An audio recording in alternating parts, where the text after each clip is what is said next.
प्रिय छात्रों, आज की कक्षा में आप सभी का बहुत बहुत स्वागत है।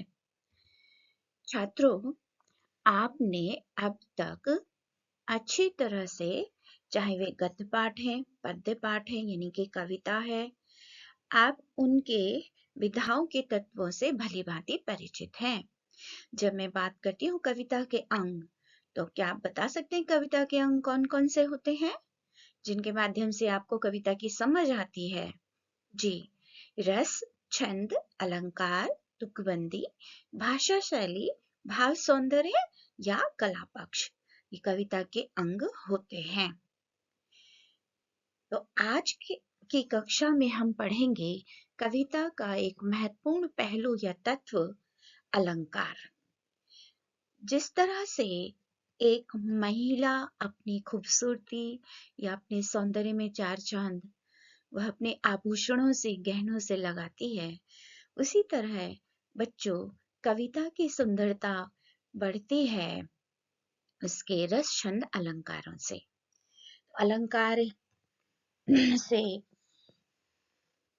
हमारी जो रचना है वह बहुत ही खूबसूरत बन जाती है। वीणावादी चैनल में आइए पढ़ते हैं व्यवहारिक व्याकरण के अंतर्गत अलंकार। अलंकार क्या और कैसे होते हैं, काव्य या कविता में इनका क्या महत्व है और ये कितने प्रकार के होते हैं, ये सब हम जानेंगे। ये देखिए, महिलाओं के सिर से लेके पैर तक कितने सारे आभूषण होते हैं। मांग टीका, माथा पट्टी, नथ, नाक का मोती, कानों के कुंडल, गले के हार, माला, ये सब आभूषणों से उसके सौंदर्य में चार चांद लग जाते हैं। तो जैसे महिला की सुंदरता आभूषण बढ़ा रहे हैं, वैसे ही कविता की सुंदरता अलंकार बढ़ाते हैं। अंग्रेजी में इन्हें आप फिगर्स ऑफ स्पीच कहते हैं और ये कविता के भूषण या जेवर हैं। अभी तक आपने इंग्लिश में जैसे अगर फिगर्स ऑफ स्पीच पढ़े हैं तो आप जानते हैं सिमिली यानी कि उपमा अलंकार, alteration, metaphor, personification, apostrophe, oxymoron, hyperbole यानी अतिशयोक्ति, यूफेमिज्म व्यंजना, श्लेषपन और आयरनी यानी कि विडंबना, अलंकार, एपिग्राम चुटकुला और ऑनमेटोफिया यानी कि अनुकरणात्मक या प्रतिध्वनिक अलंकार। जैसे आपका दिल सोने जैसा है ना, उपमा दी जा रही है दिल की किसके साथ, सोने के जैसे, यानी कि आपका दिल बहुत खरा है। तो इस प्रकार अलंकार हुआ क्या हमारा कि आभूषण या गहना, जिस तरह गहनों को पहनने से नारियों की सुंदरता बढ़ जाती है, उसी तरह अलंकारों के प्रयोग से कविता सुंदर लगती है।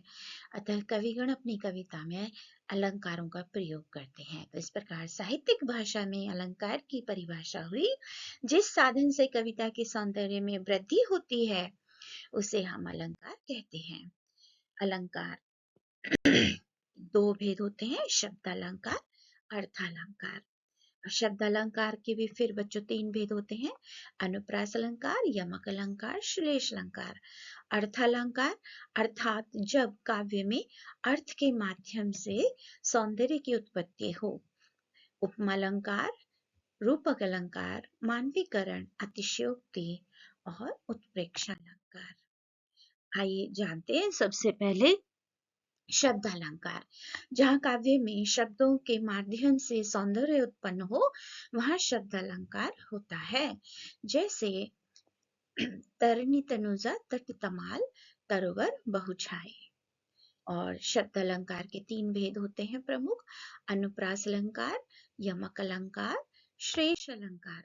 अनुप्रास अलंकार में एक ही वर्ण की आवृत्ति चाहे शब्द के प्रारंभ में हो या शब्द के अंत में हो, उसमें ध्वन्यात्मक सौंदर्य उत्पन्न हो जाता है।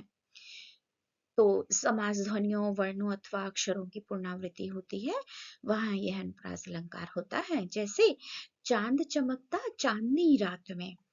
अब बच्चों देख रहे हैं कि यहाँ पर चांद में चावर्ण, चमकता में भी चावर्ण की आवृत्ति हो रही है, चांदनी च वर्ण आ रहा है शुरू में, तीनों शब्दों के प्रारंभ में च वर्ण आ रहा है बार बार, यानी कि उसकी आवृत्ति हो रही है।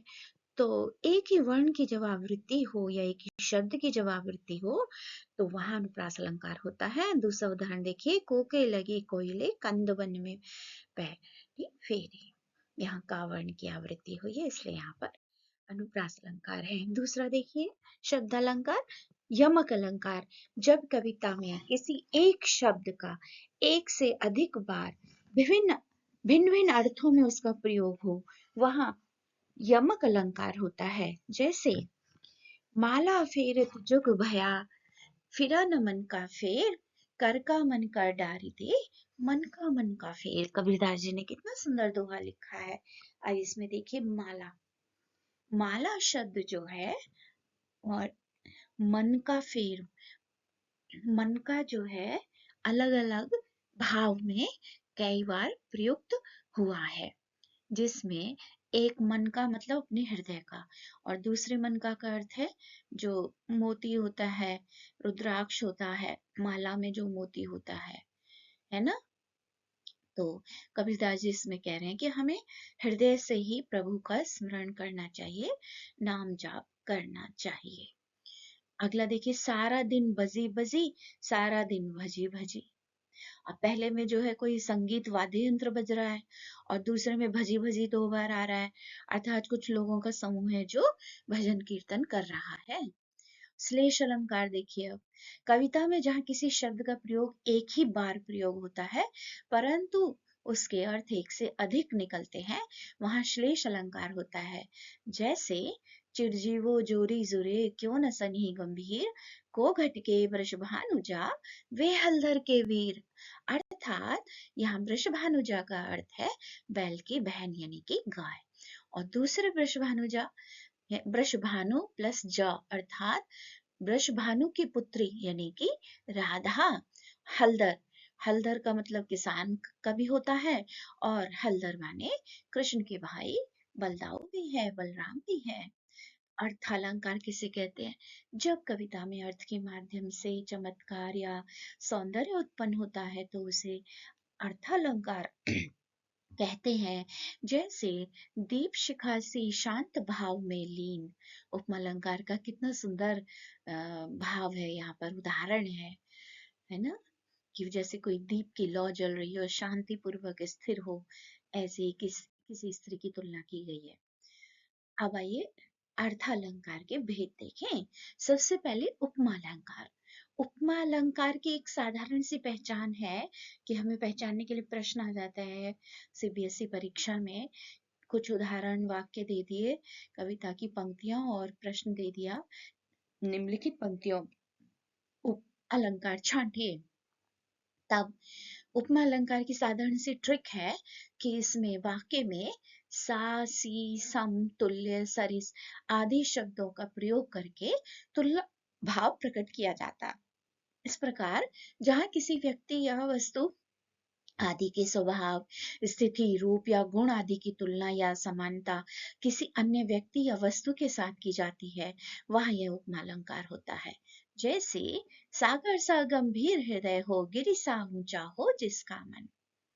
हृदय की तुलना की जा रही है, सागर जैसा गंभीर गहरा, गहराई हो जिसके हृदय में, और जिसका हृदय ऊंचा हो, बड़ा हो। कैसा बड़ा हो? हिमालय सा, गिरी सा, पर्वत सा। दूसरा उदाहरण देखिए, मखमल से झूले पड़े हाथी सा टीला। तो टीले की जो ऊंचाई है उसकी तुलना की जा रही है, हाथी, हाथी बड़ा होता है ना, इस तरह से। अब देखिए दूसरा है रूपक अलंकार।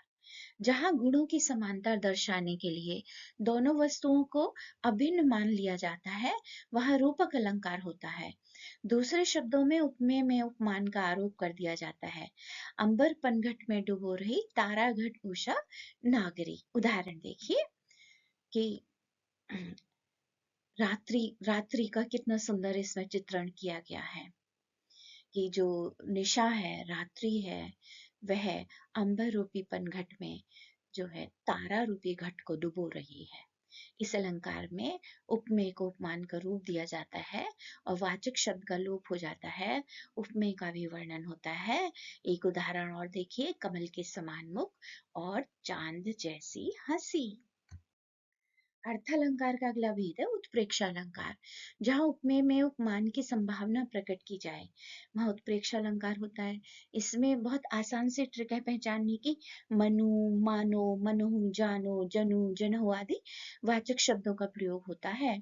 उदाहरण देखिए, कहती हुई उत्तरा के नेत्र जल से भर गए, हिमकणों के पूर्ण मानो हो गए पंकज नए, उस काल मारे क्रोध के तनु कांपने लगा, उन कांपने उनका लगा, मानो हवा की जोर से सोता हुआ सागर जगा। अगला भेद है अतिशयोक्ति अलंकार। जैसे कि नाम से स्पष्ट है, अति यानी कि जहां पर हाइपरबोल बहुत ज्यादा वर्णन हो, जहां किसी व्यक्ति के वस्तु का वर्णन अत्यधिक बढ़ा चढ़ाकर किया जाए, वहां यह अलंकार होता है। जैसे हनुमान की पूंछ में लगन न पाई आग, सगरी लंका जल गई, गई निशाचर भाग। अर्थात आपने देखा होगा लंका कांड में, हनुमान रामचरितमानस में, रामायण में आया है कि जैसे ही हनुमान की पूंछ में आग लगी वैसे ही हनुमान ने सारी लंका जला डाली अपनी पूंछ से, और सारे राक्षस इधर उधर भाग गए। पूरी लंका, सगरी मतलब सारी लंका जल गई। आगे नदियां पड़ी अपार, घोड़ा कैसे उतरे पार, राणा ने सोचा इस पार, तब तक चेतक था उस पार। अब दूसरा जो अंश है ये चेतक की वीरता कविता से लिया गया है, जिसमें बताया है कि बहुत बड़ी नदी आगे आती है और उनका चेतक घोड़ा है, वह सोच ही नहीं पा रहा है कि कैसे पार उतरेगा, लेकिन राणा अपनी आंख की पुतली से इशारा करते हैं और वह समझ जाता है, और आंख के इशारे मात्र से ही घोड़ा पल भर में उस पार हो जाता है, कूद जाता है। अन्योक्ति अलंकार। जहाँ किसी अन्य माध्यम से किसी को कोई बात कही जाती है वहां अन्योक्ति अलंकार होता है। जैसे स्वार्थ सुकृत ना, श्रम वृथा, देख विहंग विचार, बाज पराए पानी परी, तो पच्छिन न मार। मानवीकरण अलंकार देखिए, कवि जब प्रकृति और प्राकृतिक उपादानों में तथा जड़ वस्तुओं में मानवी मानवीय क्रिया व्यापार का आरोप करते हैं तब वहां मानवीकरण अलंकार होता है। गाकर गीत विरह के तटनी, बेगवती बहती जाती है, दिल हल्का कर लेने को उपलों से कुछ कहती जाती है। नदी का सजीव चित्र है, ऐसा लग रहा है कवि ने मानो नदी को एक स्त्री के रूप में वर्णन कर दिया हो। नदी नदी नहीं है, एक महिला है। तो आपको इसमें मानवीकरण में यह लगता है कि जैसे कोई प्रकृति का हिस्सा है और वह प्रकृति का हिस्सा ना होके मानव रूप है। धन्यवाद। वीणावादी चैनल को लाइक करें, सब्सक्राइब करें, शेयर करें और व्याकरण के विभिन्न पाठों के लिए ऐसे